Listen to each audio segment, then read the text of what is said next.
Gençler sağ olun. Elimizde var. Arkadaşlar. Aleyküm selam.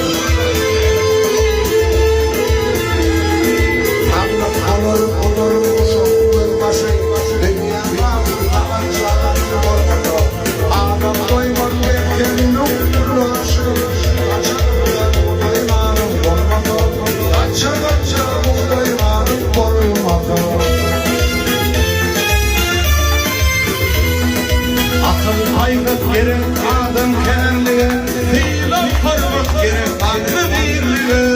Eyvallah!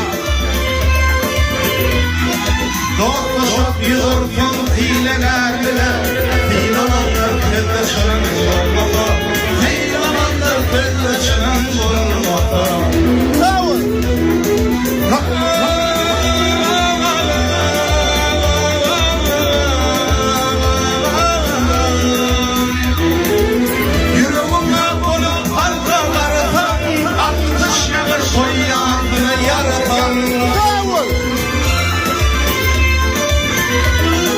Lokman olanlar kovkalın oğlu, yettiğiniz bir mahkının olmasa, yettiğiniz bir mahkının olmasa.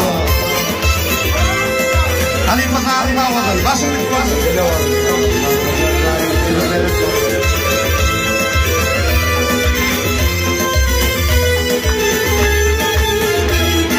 Madam kullu ettim, yanlışını yesem, yedir ağlamaya dövüldü. Aklı bir aşkına darlar her yeri, akıllı olayım olmasa, akıllı olayım olmasa.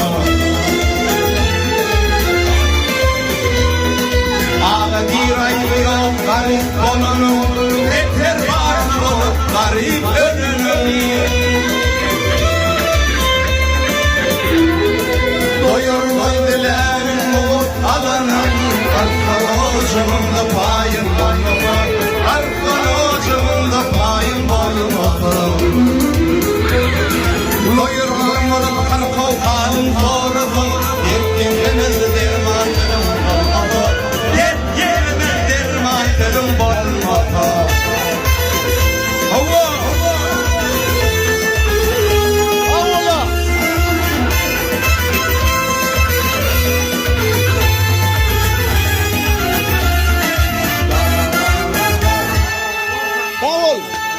Ömrün olmadı. Ömrün